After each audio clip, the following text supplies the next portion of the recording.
Berjumpa bersama dengan saya Mr. Wahid Nugroho di rumah cerdas bahasa Inggris.com. Belajar bahasa Inggris dan TOEFL dari nol. Syukur alhamdulillah saya dalam keadaan sehat. Anda yang sedang menonton video saya kali ini juga saya doakan dalam keadaan sehat sehingga kita bisa sama-sama belajar di channel rumah cerdas bahasa Inggris.com ini. Seperti biasanya sebelum saya membahas latihan yang sudah saya tulis di papan, Anda bisa menulis soalnya terlebih dahulu. Atau sebelum melanjutkan Anda bisa pause dulu, Anda kerjakan dulu kira-kira jawabannya yang mana. Setelah Anda kerjakan latihannya, Anda bisa tonton pembahasannya. Dan saran saya Anda bisa membuat tulisan dengan warna yang berbeda supaya lebih menarik.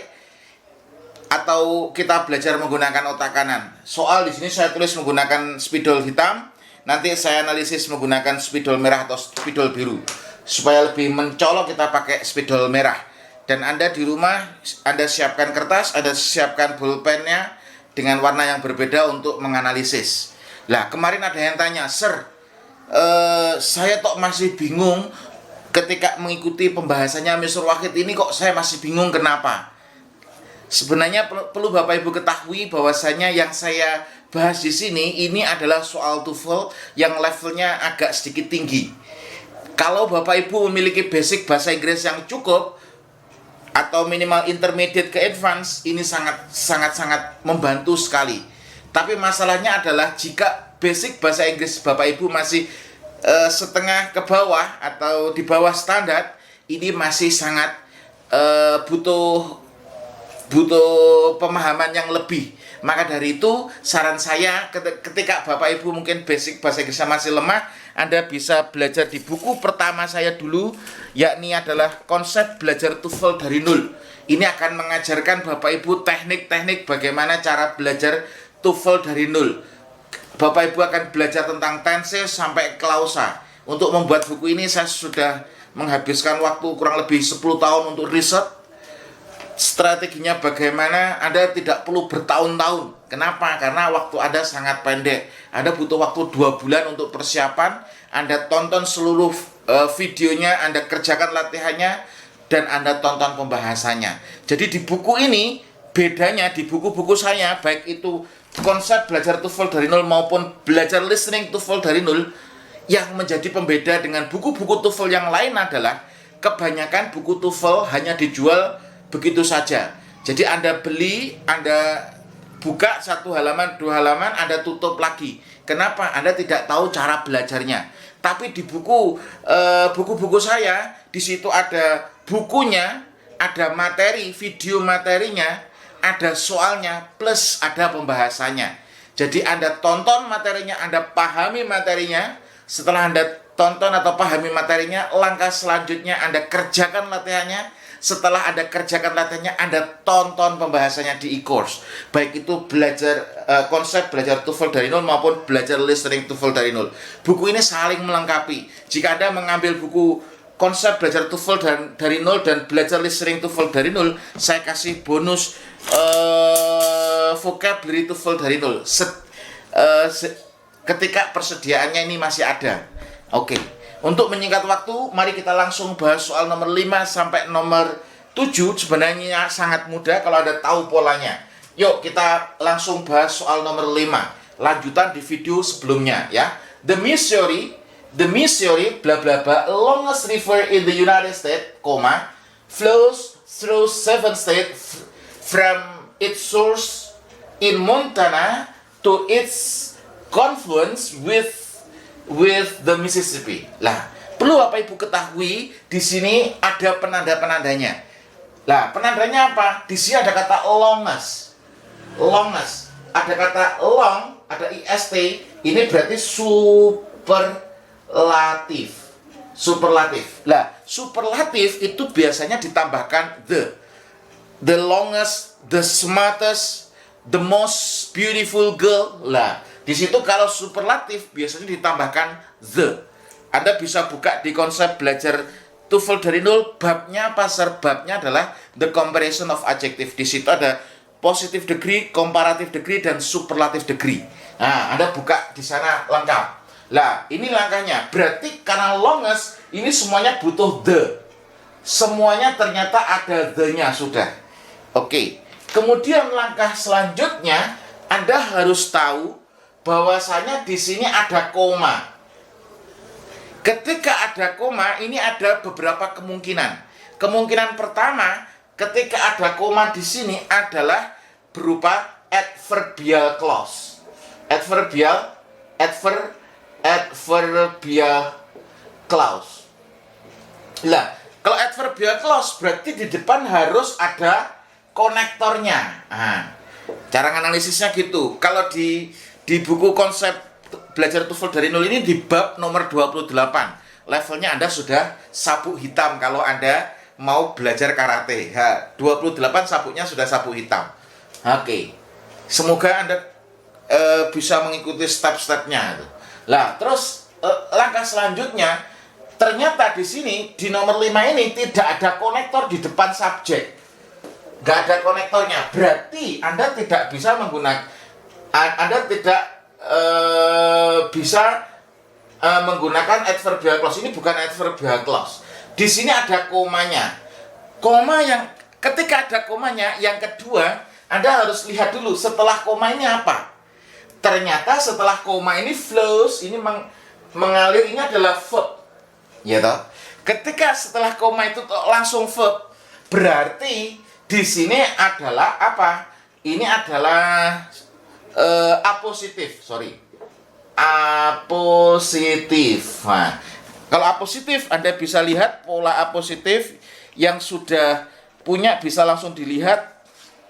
Anda bisa buka apositif di situ. Oke, nah.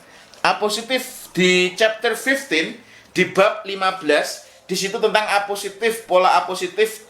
Jika apositif berada di tengah harus diapit dua koma. Nah, ini ada koma. Berarti di sini nanti mesti ada komanya lagi. Nah, untuk melihatnya setelah koma di sini kalau langsung verb, berarti di sini apositif. Lah, kebetulan ini flows ini adalah verb. Artinya apa? Mengalir ya. Lah, berarti yang benar yang mana, Sir?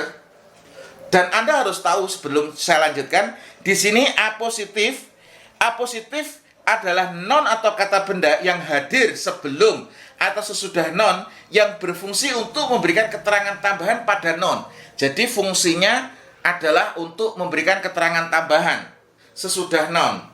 Yang berfungsi untuk memberi keterangan tambahan pada non sebelum atau sesudahnya.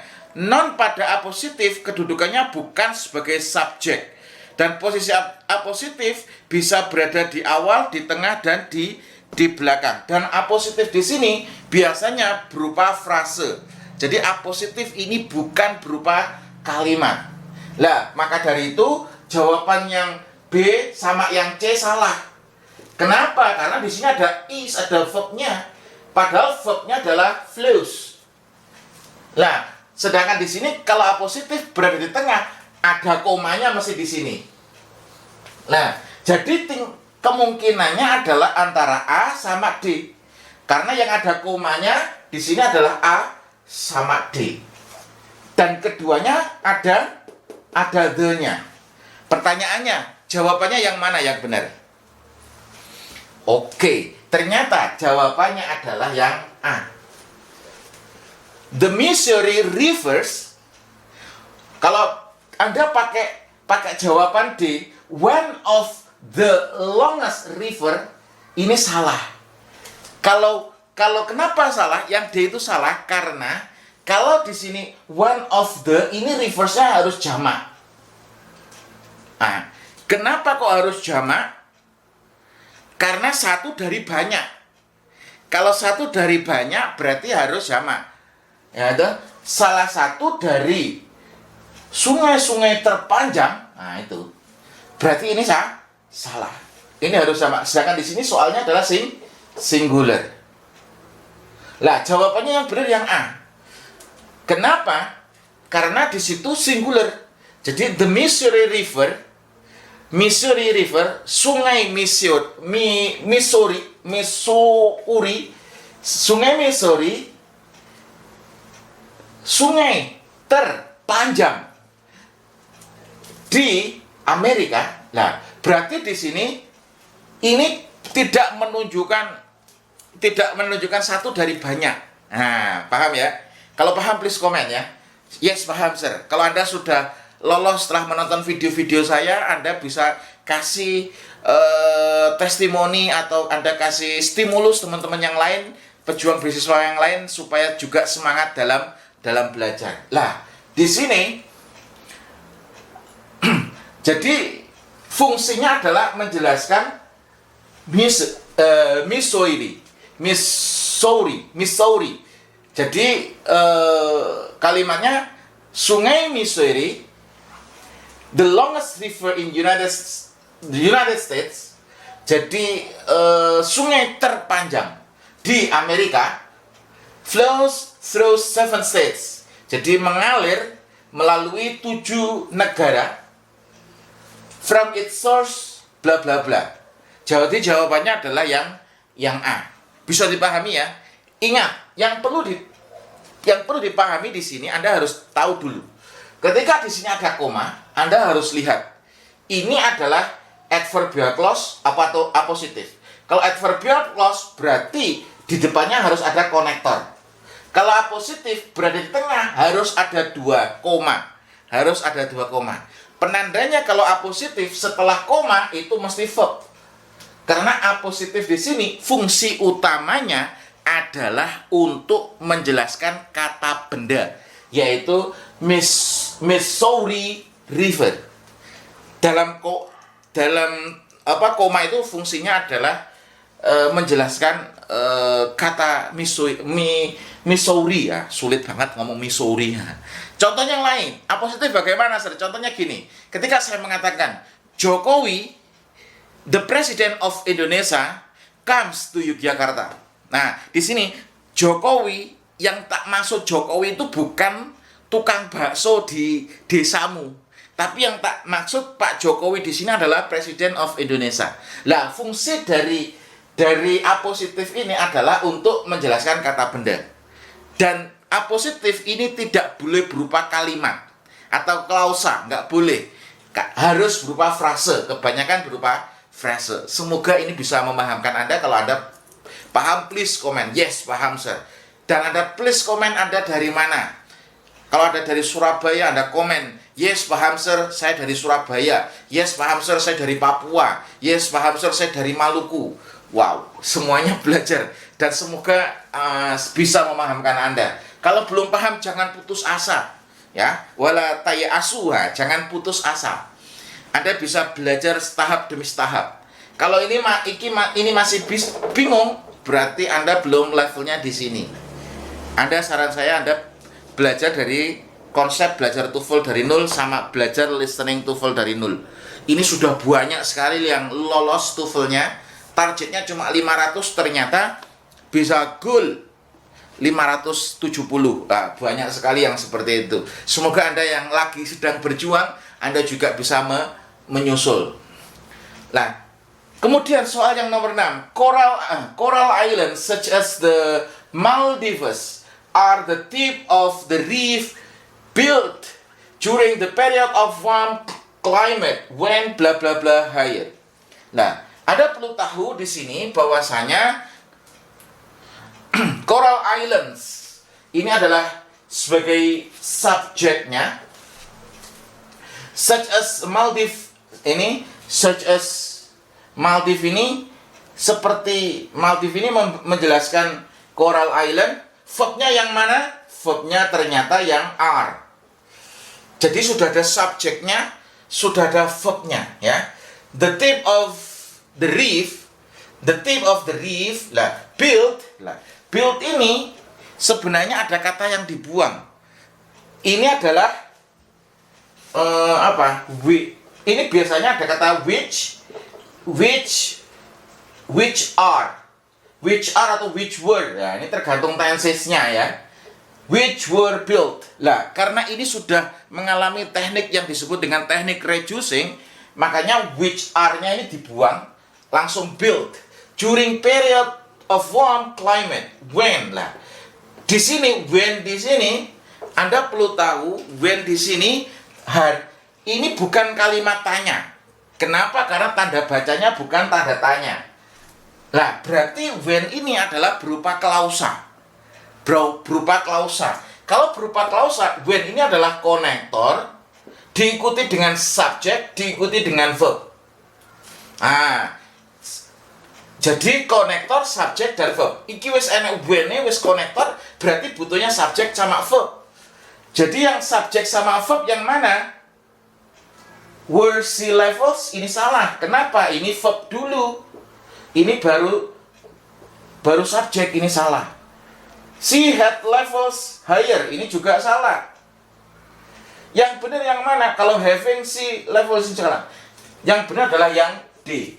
Jadi when sea levels ini subjeknya, verbnya adalah were. Ya. Jadi sea levels were higher. Bisa dipahami ya? Jadi ingat. Jadi when ini ada kalanya jadi konektor. Kalau konektor berarti harus diikuti subjek sama verb, dan when ini ada kalanya question word, bentuk pertanyaan. Contoh, when do you come to Yogyakarta? Nah, di sini kalau di sini adalah bentuk pertanyaan, makanya diikuti auxiliary plus subject. Tapi ini berupa klausa, polanya when subject verb. Yang subject verb adalah sea levels were higher. Bisa dipahami ya? Semoga bisa dipahami. Selanjutnya, soal nomor 7. Oke, soal nomor 7 ini juga sangat mudah sekali kalau Anda tahu polanya. Yang perlu Anda ketahui ketika mengerjakan soal TOEFL, Anda harus tahu polanya. Dan Anda harus mengetahui seluruh pola-pola yang ada dalam TOEFL supaya Anda terbiasa. Jika Anda sudah levelnya intermediate advance, Anda nonton video-video saya ini sangat membantu sekali. Tapi kalau Anda levelnya masih basic, saran saya Anda sudah belajar dari buku konsep belajar TOEFL dari nol dan belajar listening TOEFL dari nol. Dua-dua buku ini akan membantu Anda untuk belajar tahap demi tahap untuk belajar TOEFL dari nol. Ada yang tanya kemarin, Sir, apa bedanya bukunya Mr. Wahid sama buku-buku TOEFL yang lainnya?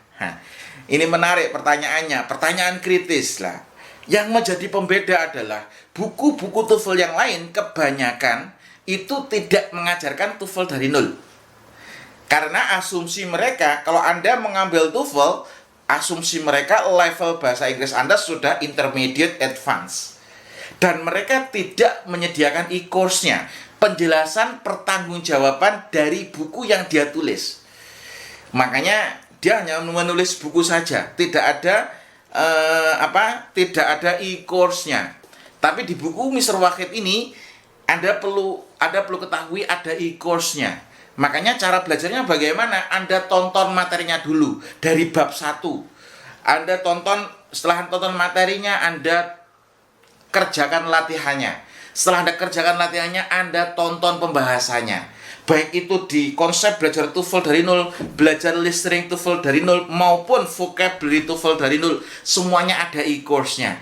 Dan penawaran pada hari ini adalah apabila Anda membeli konsep belajar TOEFL dari nol dan belajar listening TOEFL dari nol, Anda mendapatkan bonus vocabulary TOEFL dari nol jika persediaannya masih ada. Karena ini langsung diborong. Ketika saya sudah membuat video seperti ini, langsung yang ngechat langsung banyak dan dia mau ngambil paket. Karena menghemat 275.000 ketika mengambil paketnya. Oke. Soal nomor 7. Hails forms within large dense cumulonimbus. Saya nggak tahu artinya ini. Nggak tahu artinya, makanya karena nggak familiar kadang bahasanya bahasa-bahasa tertentu. Bagaimana saya nggak tahu artinya? Nggak masalah, yang penting Anda tahu polanya. Nah, di sini Anda harus minimal 50% Anda mengetahui artinya. Makanya Saya menulis buku vocabulary TOEFL dari nol. Di sini banyak vocabulary dari dasar sampai mahir. Ada e-course-nya, Anda tonton setiap hari, akan membantu Anda untuk memahami kosakata dalam bahasa Inggris. Saya juga tidak tahu nih artinya cumulonimbus ini, artinya nggak tahu. Saya nggak tahu, maka bacanya agak sedikit kesulitan. Tapi minimal saya tahu kata hills. Ini hills-nya subject, forms ini karena hills ini it, makanya forms ini adalah verb-nya. Iya toh? Verbs-nya. Within large, dense, and cumulonimbus. Nah, di sini ada large, dense. Ini saya hanya tahu large sama dense saja. Ini adalah adjektif. Adjektif. Ini jelas adjektif ini. Nah, berarti di sini butuh noun. Nah, terus di sini ternyata di sini ada verb. Di sini ada verb lagi, develop. Develop itu artinya mengembangkan. Lah, di sini ada verb lagi. Lah, berarti di sini perlu ini ada noun. Lah, di sini ternyata ada noun, cloud. Lah, di sini ada verb, berarti perlu konektor plus subject.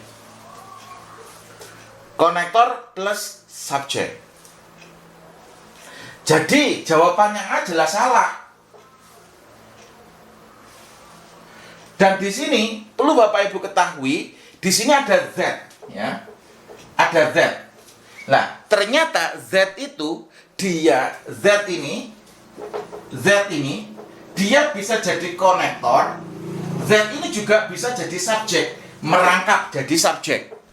Nah, jadi karena Z ini bisa jadi konektor, bisa jadi subjek, makanya di sini langsung aja subjeknya dilesapkan. Jadi subjeknya dilesapkan. Jadi konektor langsung bisa jadi subjek. Jawabannya adalah yang B. Cloud that develop on hot humid summer's day. Nah, di sini jawabannya adalah yang B. Bagaimana yang C, Sir? Yang C ini salah. Kenapa? Karena di sini sudah ada noun-nya, konektornya. Nah, di sini ada kata are. Are ini verb, di sini juga verb. Kalau di sini adalah developing, bisa jadi are ini benar. That are developing. Tapi karena di sini develop ini adalah simple present nih, maka tidak boleh ada are-nya. Yang D ini kenapa salah? Yang D ini salah karena that ini saya jelaskan tadi, dia bisa jadi konektor, bisa jadi subjek. Kalau di sini bisa jadi konektor, bisa jadi subjek. Kalau ditulis subjek lagi, berarti ini double subjek. Makanya salah. Jadi bisa dipahami ya. Jadi Z itu ini bisa jadi konektor, dia juga bisa jadi subjek. Makanya jawabannya adalah yang B. Bisa dipahami belum? Kalau belum bisa dipahami, Anda pause, Anda ulangi lagi penjelasannya. Karena saya mencoba dengan dengan setulus hati untuk menyederhanakan materi yang saya sampaikan supaya Anda juga lebih mudah untuk memahami. Tapi bagaimanapun meskipun sudah saya sederhanakan, kalau basic bahasa Inggris Anda masih menengah ke bawah Anda akan sulit untuk memahami polanya. Saran saya Anda harus belajar setahap demi setahap. Nah, kebanyakan yang belajar TOEFL ini karena dipaksa sekolah itu. Jadi mungkin perusahaan menyuruh Anda untuk lanjut studi, dan di situ ternyata Anda bukan jurusan bahasa Inggris. Anda bisa jadi jurusan teknik. Anda ahli di bidang teknik. Tapi karena di kampus tersebut disarankan untuk tes TOEFL sama tes TPA. Kalau TPA mungkin Anda lolos. Tapi kalau TOEFL Anda belum tentu karena sudah lama Anda tidak mengambil atau tidak belajar bahasa Inggris secara teknik seperti yang saya ajarkan. Dan Anda kalau ngambil kursus Anda butuh waktu yang panjang gitu. Maka dari itu, saya memberikan solusi untuk belajar TOEFL dari nol, karena sudah sangat banyak sekali yang terbantu, ribuan buku sudah terjual, terdistribusikan, dan banyak sekali testimoni yang masuk, dan semoga Anda bisa menjadi pejuang beasiswa selanjutnya yang lolos untuk mendapatkan beasiswa. Lumayan, bisa ngirit. Kemarin saya dipameri duit. Alhamdulillah, Sir, duit ini tidak jadi saya bayarkan sekolah, tapi saya tabung. Loh, kok bisa? Karena saya lolos beasiswa LPDP saya. Lolos beasiswa untuk spesialis saya di UGM, Sir. Jadi uang 25 juta itu nggak jadi dibayarkan, tapi ternyata dia tabungkan karena dia lolos beasiswanya. Kalau dibayarkan mungkin sementara, karena ada beasiswa yang nanti baru 1 bulan setelah masuk baru cair. Dibayarkan dulu, ditabungkan dulu, ya, dibayarkan ke kampus, setelah 1 bulan 2 bulan baru cair. Ada yang seperti itu. Oke, intinya adalah sekarang saya ingin membantu Anda untuk lolos TOEFL. Kalau Anda tidak mau beli buku saya, Anda cukup belajar semua YouTube saya. Ada pelajari pola-polanya. Tapi kalau Anda punya rezeki, Anda bisa beli buku konsep belajar TOEFL maupun belajar listening TOEFL dari nol.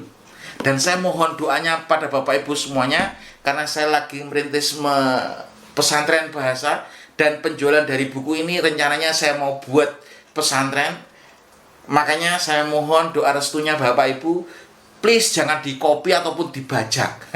Biasanya sukanya bajak. Karena untuk membuat buku ini, saya butuh waktu yang cukup lama dan perlu perenungan yang lama. Dan keuntungannya saya kumpulkan untuk membebaskan lahan di sebelah rumah saya ini. Ada 700 meter yang saya mau bebaskan.